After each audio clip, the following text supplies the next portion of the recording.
Hello and welcome. In this video, we're going to be talking about both of these movies behind me and why I far prefer the sequels to the originals.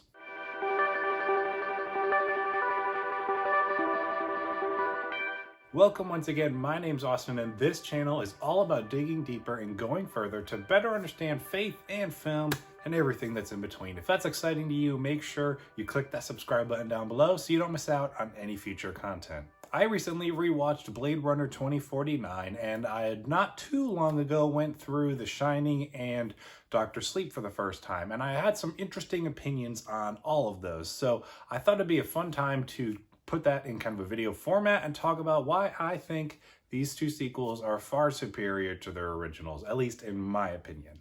Also, make sure you stick around to the end of this video. I have a really quick announcement about next week's video. First, let's talk about Blade Runner. I actually watched the first Blade Runner after watching the sequel, so I don't know if that played into my feelings towards both of these movies in that kind of a way, but I watched the second Blade Runner because a friend of mine gave me this digital code and he really wanted me to check it out, so I did, and I really liked it. And so I wanted to go back and watch the original because I heard it was a cult classic, all that kind of stuff. So I checked it out. In the end, I thought it was okay. The thing I enjoyed the most about the movie was definitely the visuals. I thought it had really good visual style and the cyberpunk aesthetic was excellent in my opinion. But beyond that, I felt the story fairly boring. Harrison Ford's Deckard wasn't the most likable or interesting character to kind of follow along on the story. So between that, I ended up giving the movie like a 2.5 out of 5 stars. So I didn't really dislike it, but at the same time, I didn't really like it either.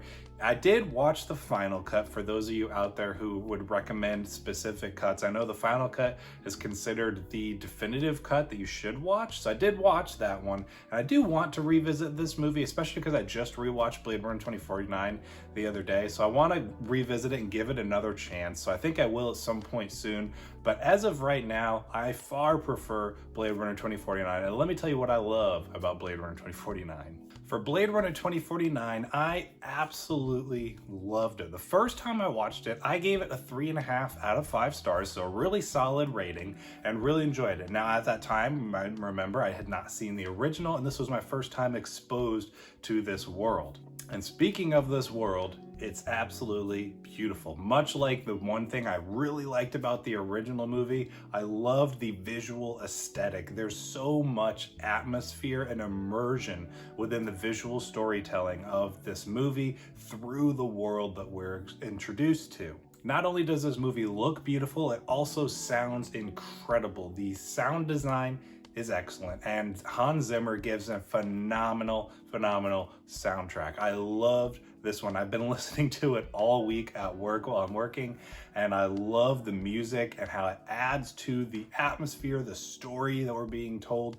I love it so much. You can also distinctly tell that they made an effort to use practical effects wherever they could to really add to the immersion for this film. And I love watching some of the behind the scenes stuff where you can see the miniatures and all that kind of stuff that they use to really sell you on the realism and authenticity of this science fiction world. Now, I mentioned that I rewatched this movie this past week and I actually upped my rating when I watched it this time. I jumped it from a 3.5 to a 4.5 stars. That's how much more I enjoyed it the second time around. Kay and Joy's characters' chemistry is astounding. I love it so much. It's one of my favorite elements of the movie, but their relationship at the core of the movie is something that I latched onto immediately again on my rewatch and loved so much throughout the story. Now about the story. As some people kind of consider the story one of the somewhat weaker elements of the movie because it doesn't feel like a whole lot's happening. It's a long movie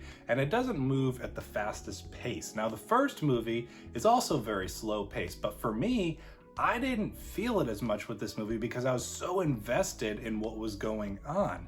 And the characters, in my opinion, are much more interesting in this film, especially Harrison Ford, even this time around. And one kind of analogy that I would relate Blade Runner 2049 to is I kind of consider it the Once Upon a Time in Hollywood to science fiction, where for me, in Once Upon a Time in Hollywood, it doesn't always feel like a ton of stuff is happening, but you just enjoy living in the world with the characters and the music and the atmosphere so much, you just can't help but be engrossed in everything that's happening. And Blade Runner 2049 is the same way for me. I feel so invested in even these smaller, more mundane things that are happening throughout the movie. So that is my thoughts on both Blade Runner and Blade Runner 2049 and why I think the sequel is far superior to the original. Now let's move on to The Shining and Dr. Sleep.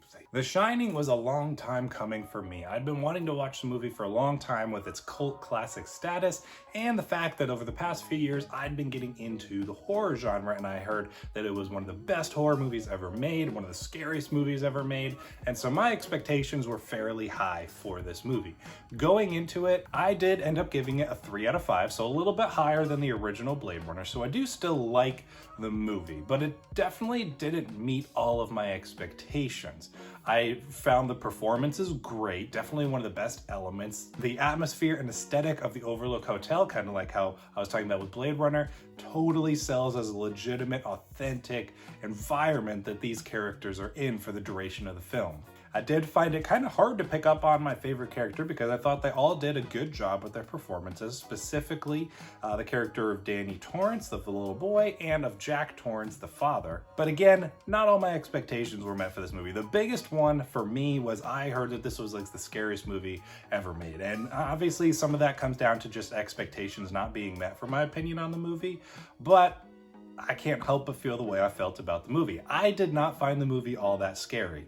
I don't know why. There's definitely horrific elements that took place in the film, but I just couldn't find it that scary. It certainly has its moments of tension and exciting thrills, but for me, I walked away from it not feeling that scared. So those are kind of my thoughts on The Shining movie. Now, I have a lot to say about Dr. Sleep because I watched that for the first time a couple of months ago and loved it. Now again, before I start talking about the movie, for all you director's cut, extended cut people out there, I have only seen the theatrical cut of Dr. Sleep so far. I have both copies of it, of the director's cut and the original, so I've only had the chance to see the theatrical right now, so at some point, probably next time I watch the movie, I'm gonna watch the director's cut just to see kind of the differences and if I like that even more, because I've heard really good things about the director's cut. Now again, I may have some bias going into this one. I did not watch this one before The Shining like I did with the Blade Runner movies, watching the sequel first, but I am a huge fan of Michael Flanagan, who directed and I believe wrote this movie.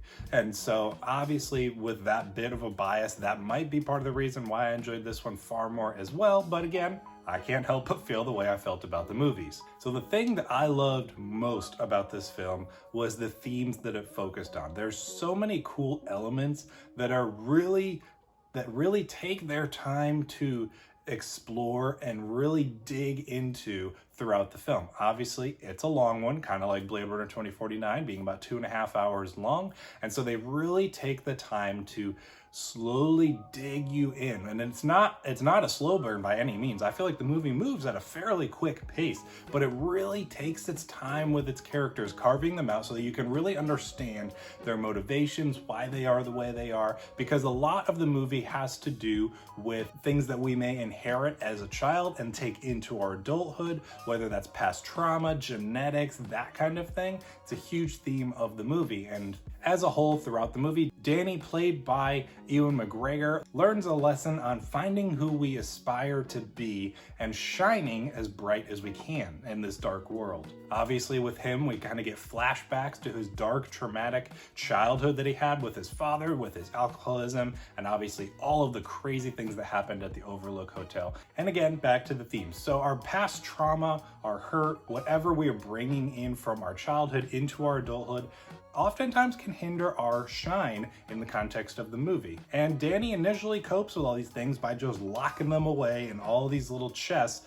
and that's his way of coping so he doesn't have to deal with those things and just keeps them away. Some of my favorite moments from the movie is when Danny's character has a talk with Halloran, who is a ghost that he met originally in The Shining and has kind of continued to be his friend throughout his life and carries over into this movie. They have some awesome, really interesting conversations that really tie back to the themes that the movie's presenting. One of my favorites is a conversation they have about how dark the world is. That Hallorann tells Danny that the world is a hungry place, and the darkest things are also the hungriest. And some people will feed off of your shine, kind of like we see the vampire-like characters of Rose the Hat and her kind of gang that goes around. And just for sake of time, so I don't keep this running too long, in the end, Danny kind of comes around to the place of being willing to open up all of those things he locked away and releasing that darkness. Now, though it helps him in the movie, it also kind of hurts him. But you know what? When you open up all past of all of those dark things, it's definitely going to help, but it may hurt you because of all that time it spent locked away, buried deep within yourself.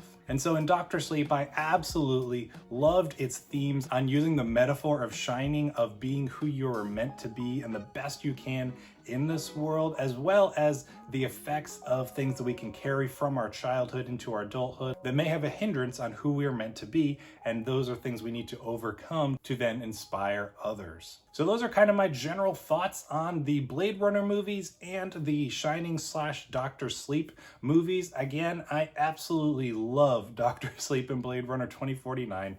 Definitely movies I'm going to be revisiting more often. I do want to give both The Shining and Blade Runner, the original, a rewatch at some point because, again, like I said, I still overall thought they were okay and would venture into the like territory, but neither of them did as much for me when it comes to the themes and everything for both of these movies sequels behind me. So what are a couple of movies that you far prefer the sequels to the originals? Share those in the comments down below. Also, for next week's video, I mentioned I had an announcement. I'm gonna kind of take next week off. I've had a crazy couple of weeks at work. My work schedule got changed around so I could cover for someone, and I've been working really weird hours. So I'm really tired, and I almost didn't get this video out this week, but I still wanted to do this one. But I am gonna take next week off of posting for content. I do have a new channel trailer that I've just about finished up, so I'm still gonna put that out next week, but no normal content because I'm gonna be readjusting to my normal schedule. My brother's getting married. There's a lot going on. So I'm gonna take next week off of YouTube, but I'm still gonna get a little bit of a video up in my new channel trailer. So if you're interested in that, definitely check it out. That's gonna be coming up in the normal content posting schedule. Thank you for sticking around to the end of this video. If you enjoyed it, make sure you clicked that subscribe button so you don't miss out on any future content, and I'll see you in the next one.